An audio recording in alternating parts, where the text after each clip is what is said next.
अनन्याश्चिन्तयन्तो माम ये जना पर्युपासते तेषां नित्यं युक्तनाम योगक्षेमं दहाम्यहम्। कह रहे हैं कि आप अनन्य भाव से मेरा चिंतन करो कि भगवत मार्ग में एक शांति है, और इसमें अगर आप चलना चाहते हैं तो कोई छल कपट मत कीजिए। देखिए, वो आपका बेटा दारू पी रहा है वो राजी है, वो बेश्यम के साथ में रह रहा है वो राजी है, और वही बेटा आपको मारपीट करके आप घर से बाहर निकाल रहा है वो राजी है, पर आपका बेटा जब भगवत मार्ग में चल रहा है वो राजी नहीं है। राधा रानी तो वैसे वृंदावन धाम में और हर कण कण में है ही विराजमान है। हम तो ये वृंदावन धाम को ही राधा रानी के स्वरूप मानते हैं, और ये वृंदावन धाम की रज जो है ये हर महात्मा लोग यहाँ चले हैं। राधे राधे, मैं हूँ सौरभ। ब्रज में अनेकों अनेक निधि हैं। आज हम आपको एक ब्रज की एक संत निधि से मिलवाने जा रहे हैं। आइए बात करते हैं इनसे। राधे राधे महाराज जी। राधे श्याम। क्या शुभ नाम है आपका? दास अनुदास राधा कृष्ण शरण है इस दास का नाम। वृंदावन धाम का ही शरीर है। महाराज जी, अगर बात करें आपकी शिक्षा की, तो क्या क्या शिक्षा आपने ग्रहण की है? दास ने तो जैसे पूर्व में तो IIT engineering diploma Delhi university complete की है, और अभी उस समय रुचि ना हो के अभी इस समय भगवत मार्ग में चल रहे हैं ऐसे गुरुदेव के सानिध्य से। ये है। तो आप IIT कर रहे थे, लेकिन इस मार्ग पर कैसे चल पड़े आप? इस मार्ग में देखो, चलने के लिए ये तो श्री जी की प्रेरणा से हो सकता है। ये मार्ग जो है शांति और एकदम शीतलता का मार्ग है, एकदम शांत है, एकदम इसमें कोई ना लड़ाई है, ना किसी से भेदभाव है, ना किसी से कोई बैर रखना किसी से भी। मतलब ये मार्ग जो है ये प्रभु के लिए नौशावर है। ये मार्ग ऐसा है, इस मार्ग में हमको वो तो जो संसारिक ज्ञान है, इसमें तो भौतिक ज्ञान हमको प्राप्त मिलता है। तो ये ज्ञान है जो सिर्फ गुरुदेव की कृपा से ही मिल सकता है, और गुरुदेव के सानिध्य से ही हम चल पाए हैं। तो अगर बात करें IIT आपने किस कम उससे की है? हमने वैसे मैकेनिक्स से की है। हाँ जी, मैकेनिक। हाँ जी, मैकेनिक्स से कंप्लीट की है और पूर्ण है। और उसके बाद भी जॉब आया था, पर हमने जॉब नहीं की है। तो गुरुदेव की धारणा इस तरह है कि ये जो बालक है सानिध्य गुरुदेव का बाल्यावस्था से मिला, साधु संतों का सानिध्य बाल्यावस्था से मिला, तो गुरुदेव ने हमको इस मार्ग में ले आए हैं। जॉब की बात करें तो कहाँ आपकी जॉब लगी थी? ये नोएडा जॉब लगी थी, और उसके बाद हमने इसको जॉब को। कितना पैकेज रहा होगा? अब पैकेज तो 70-75 का रहता है वैसे। 70-75? हाँ जी, साल का। तो साल का लाख रुपए का? लाख रुपए का। पर हमने इच्छा नहीं रही तो छोड़ दिए, सब चुका दिए हैं। अगर फैमिली की अगर बात करें, आपकी फैमिली में कौन कौन है? दास की फैमिली में वैसे माताजी हैं, पिताजी हैं, छोटी बहन है, और समस्त साधु परिवार है, गुरुजन है, और सभी वैष्णव साधु परिवार, ये सब हमारी फैमिली है। अगर आपकी बात करें, आपका भाई भी है या इकलौते हैं? नहीं, मैं दास अकेला ही हूँ। तो कैसे संभव हो पा रहा है कि साधु अब बन गए अकेले होने के बावजूद भी? माता पिता ने मना नहीं किया था? नहीं, माता पिता का पूरा सपोर्ट है, पिताजी का सपोर्ट है, और सपोर्ट ये है कि गुरुदेव की सानिध्य से हुआ है। ये जो भी है सब गुरुदेव को ही प्रेरणा देते हैं। देखिए, तो गुरुदेव में ऐसा क्या मिल गया आपको कि आपने इतनी अच्छी पढ़ाई की? दिल्ली यूनिवर्सिटी में बहुत मुश्किल से एक एडमिशन होता है, लेकिन उसको करने के बाद पूर्ण तो एकदम से आप खींचे चले आए। ऐसा क्या हुआ था गुरुदेव में? देखिए, वैसे गुरुदेव जो है वो शरीर के नहीं है, कि कुछ पहले के कुछ अच्छे संस्कार रहे होंगे जो हमको गुरुदेव हमको ऐसे मिले। तो गुरुदेव के सानिध्य से ही ये हो पाएगा। देखो, क्योंकि ये भगवत मार्ग है, बिना गुरु के नहीं संभव होता। जैसे प्रहलाद जी हैं, प्रहलाद महाराज भी नारद भगवान के गुरु जी हैं। तो जब प्रहलाद जी जब माँ के गर्भ में थे, तो उनको भी नारद भगवान ने जब उनकी माँ को जब भगवत मार्ग से जब चर्चा किया, तो प्रहलाद जी भी वैसे ही हुए। तो ये सिर्फ गुरु के संभव से ही हो पाएगा। देखो, बिना गुरु के संभव से कुछ भी नहीं है। भगवत मार्ग में चलना है तो गुरु का सानिध्य अवश्य होना ही चाहिए। गुरु शरीर के नहीं होते, गुरु अंदर के होते हैं, यानी कि आत्मा का स्वरूप होता है गुरुदेव का। तो गुरु ने आपके गुरु ने ऐसा क्या कह दिया कि आपसे? गुरुदेव ने, देखो ये सब तो हमारी गुप्त बातें हम बता नहीं पाएंगे। तो ये है कि गुरु और शिष्य का संवाद हम देखो ज़्यादा नहीं बोल पाएंगे, वो एकदम गुप्त रखते हैं। देखो हर चीज़। तो फैमिली वालों ने मना नहीं किया था? नहीं, फैमिली वाले भी देखो पूरा हमारे में मना किया था। हाँ, शुरुआत में होता ही है। देखो, पर आप एक बात बताइए, अब बाई चांस मान लीजिए कि आपकी फैमिली है या और किसी की भी है, अब आपका जब बेटा है वो गलत मार्ग में चल रहा है, तो फिर आपको वो उसमें राजी है? वो आपका बेटा दारू पी रहा है वो राजी है, वो बेश्यम के साथ में रह रहा है वो राजी है, और वो वही बेटा आपको मारपीट करके आप घर से बाहर निकाल रहा है वो राजी है? पर आपका बेटा जब भगवत मार्ग में चल रहा है वो राजी नहीं है। ये कलयुग की विशेषता है। मतलब आपका बेटा अगर अच्छे कार्य में चल रहा हो तो माँ बाप को कैसी दिक्कत होगी? कोई माँ बाप को दिक्कत तो नहीं होगी। अगर माँ बाप ने अगर वो बेटे आपको अच्छे लगते हैं जो दारू पीते हैं और उनको गलत संस्कार देते हैं, वो माँ बाप तो अच्छे लगते हैं सबको। और ये माँ बाप जो भगवत मार्ग में चला रहे हैं आपको, ये भी तो होना चाहिए। तो शुरुआत में क्या है कि देखो, हर भक्ति के मार्ग में कठिनाई आती हैं। शुरुआत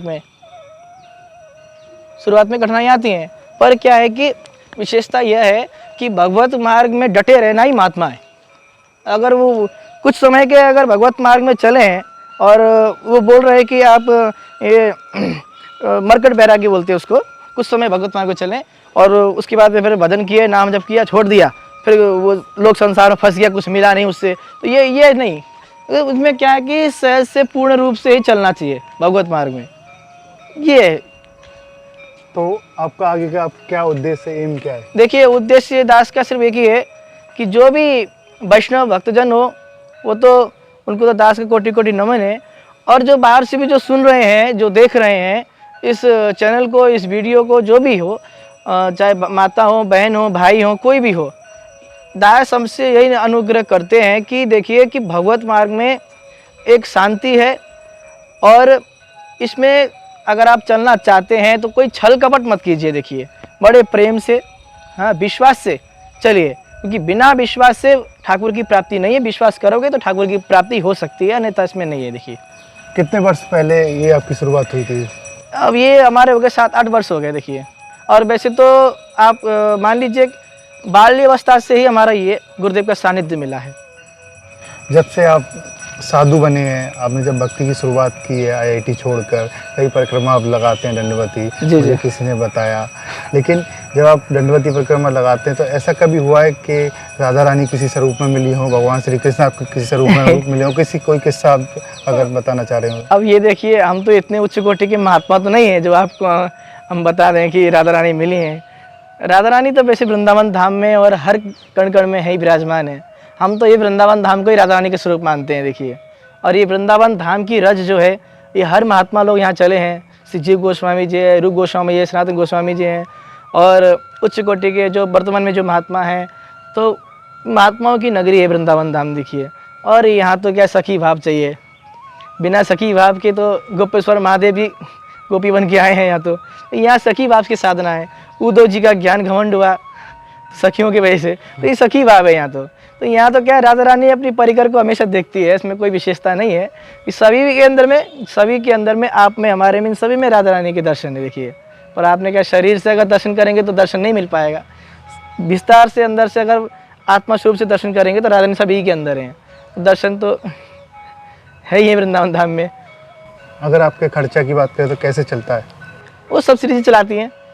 हमारे में कोई सामर्थ्य नहीं है कि हम खर्चा चला सकते हैं। हम अपना शरीर को नहीं देख सकते हैं, सब श्री जी चला रही हैं। सब श्री जी की कृपा से जो हो जाता है, सहज में जो बन जाता है सो हो जाता है। और जब से आपने ये साधु बने तो कई दोस्त आपके मिलते होंगे? हाँ, मिलते हैं। तो क्या कहते हैं वो लोग? मिलते हैं, वो लोग हंसते हैं। हम तो उनका सीधा परिचय बोलते हैं, हम आपको नहीं जानते हैं।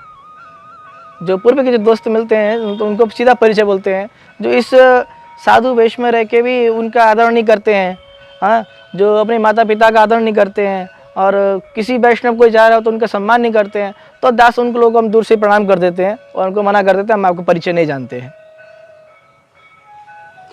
और कई लोग भक्त आते हैं वृंदावन में, दर्शन करते हैं, जी चले आते जाते हैं। हैं। हाँ जी, हाँ जी। तो उनको भगवत प्राप्ति कैसे होगी? कैसे वृंदावन में आना चाहिए? कैसे रहना चाहिए? देखिए, ब्रजवासियों के साथ कैसा व्यवहार करना चाहिए? वृंदावन धाम देखिए, ठाकुर भगवान श्री कृष्ण की नगरी है। यहाँ तो प्रिया प्रीतम जी निकुंज की उपासना है तो, और ठाकुर जी यहाँ से गए नहीं है, वृंदावन धाम में ही है।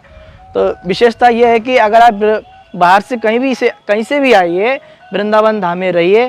हाँ, और नाम जप से सबसे अधिक है कि नाम जप,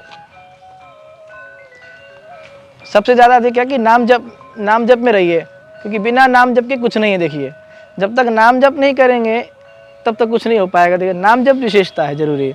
और आइए तो क्या है कि श्री जी मतलब ठाकुर जी प्रिया प्रीतम के भाव से आइए, क्योंकि यहाँ मेरे युगल सरकार और प्रिया प्रीतम जो यहाँ रहते हैं, तो आज मुझे उनके दर्शन करने जाना है। जैसे कुछ लोग कहना होता है कि ठाकुर जी नहीं है, कुछ लोग कहते हैं ठाकुर जी नहीं है, राधा वल्लभ जी हैं, बाकी बिहारी जी हैं, ये कोई इसने बनाए थोड़ा ना है, ये साक्षात ठाकुर जी हैं, प्रकट हुए हैं। और श्री राधा रमण जी हैं, साक्षात ठाकुर जी हैं। और निधिवन में राधा दामोदर हैं, ये सब ठाकुर जी का स्वरूप है। यहाँ पे क्या है, ठाकुर जी हैं, आप ठाकुर जी के श्रद्धा के भाव से आइए, यानी कि टूरिस्ट के भाव से नहीं आइए। देखिए हर जगह जाते हैं, टिकिया बल्ला पानी पूरी ये सब नहीं, यहाँ आइए पाइए जरूर, अच्छी बात है, वृंदावन धाम का चीज़ है। पर क्या है कि वृंदावन धाम को गंदा करने के हिसाब से नहीं, वृंदावन धाम को भाव से देखने आइए इधर। तो ये है विशेषता, इधर आइए, नाम जप कीजिए, ठाकुर जी के चिंतन में रहिए, धाम के दर्शन करने आइए, ये विशेषता है इसमें, कुछ साधारण सी बात है।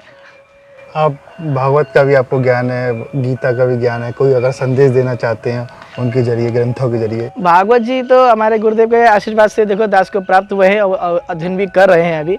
और गीता जी में देखो ठाकुर जी कह रहे हैं कि अनन्याश्चिंतयन्तो माम ये जना पर्युपासते तेषां नित्यं युक्तानां योगक्षेमं ब्रह्म्यहम्। कह रहे हैं कि आप अनन्य भाव से मेरा चिंतन करो, किसी के मतलब संसार जैसे घर गृहस्थी के लोग चिंता करते हैं उस प्रकार के चिंतन न होने से करिए, वो अच्छी बात है। पर क्या है कि उसमें ज़्यादा आकर्षण ना रहिए। 24 घंटे में कम से कम 4 घंटे भी 5 घंटे भी ठाकुर का चिंतन करिए जरूर। तो कह रहे हैं कि आप अनन्य भाव से मेरी चिंता कीजिए ठाकुर जी, मैं आपका भरण पोषण जो भी होगा मैं सब कुछ करूँगा, पर आपको क्या करना कि मेरा चिंतन करना है। ये देखिए आपने गोवर्धन की दंडवती परिक्रमा कई लगाई? नहीं ऐसा, ये संख्या की अगर बात ऐसा देखो सब गुप्त है, हम कुछ नहीं बता सकते हैं। ये साधनाएं जो होती हैं महात्माओं की सब गुप्त रखी जाती हैं, क्योंकि उसको ज़्यादा बताया नहीं जाता है। फिर ये अगर साधना बताया जाएगा तो फिर प्रिय प्रीतम जो हमारे नाराज़ हो जाएंगे। तो ये है देखो, अब यहाँ तो मीडिया है, ये पूरा मतलब सुनेगा समाज, पूरा मीडिया समाज, ये जितना अगर हो सके उतना ही गुप्त रहने के प्रयत्न करते हैं। नाम संकीर्तन कीजिए, भजन में श्रद्धा रखिए और घर पे ही रह के भजन कीजिए, कहीं जंगल जाने की जरूरत नहीं है, कहीं वन जाने की जरूरत नहीं है। हाँ, साधु संतों में आस्था रखिए और नाम जप करिए, बस यही है। अभी कलयुग का नाम ही आधार है, बिना नाम के कुछ नहीं है। और एक हम सूचना अवश्य देना चाहते हैं, जैसे विशेषता है देखिए आप सभी के लिए, जो राधा नाम है, जैसे कृष्ण नाम है, जुगल महामंत्र नाम है। अब कुछ लोग क्या करते हैं कि ये नाम को बनाते हैं, छपाते हैं नेम प्लेट में और फिर बांटते हैं उस नाम को। वो नाम क्या है, जब आप बांटते हैं तो फिर किसी के पैर में आ जाता है, वो बहुत बड़ा अपराध है। आप हमेशा ध्यान रखिए कि किसी भी ठाकुर जी के नाम को ऐसे प्रचार में ना लगा के उसके पैर में ना आए, ऐसा हम आप लोगों से अनुरोध करते हैं। कि नाम की बड़ी विशेषता है, देखो नाम का बड़ा महत्व है। जो सब साधु संत लोग हैं सब नाम से ही जी रहे हैं, ठाकुर के नाम से जी रहे हैं। आप सब लोगों से अनुरोध है कि ये नाम को आप हमेशा नाम को ही देखो बचा के रखिए, क्योंकि नाम हमारे ठाकुर जी के मंदिर में पूजनीय है और वही नाम अगर किसी के पैर में आ जाएगा तो दिक्कत है। देखिए, राधे राधे, जय श्री राधे। देखिए जैसे अब तक हमारे साथ रहे महाराज जी, जो IIT दिल्ली यूनिवर्सिटी से पढ़े हुए हैं, लेकिन भगवान की खातिर, राधा रानी के खातिर, वृंदावन के खातिर वो सब कुछ छोड़ आए और एक जॉब भी लगी तो वो भी छोड़ दी। महाराज जी का कहना है कि जो भी साधना करनी है वो गुप्त रहनी चाहिए, क्योंकि राधा रानी भगवान कृष्ण नाराज़ हो जाते हैं। और महाराज जी ने बताया कि लास्ट में जिस तरीके से आप पर्चे छपवाते हैं, प्रचार करते हैं राधा रानी का, भगवान श्री कृष्ण का, उनको पर्चों को ना छपवाएं, ताकि वो पैरों में गिरते हैं तो एक पाप लगता है। और वो टी-शर्ट पे जो नाम छपते हैं, टी-शर्ट पे भी छपते हैं, हाँ, उसका भी ना छपवाएं। ठाकुर जी छपाते हैं वो भी उचित नहीं है। देखिए, उचित नहीं है महाराज जी के अनुसार। राधे राधे, जय श्री राधे श्याम, जय श्री वृंदावन धाम।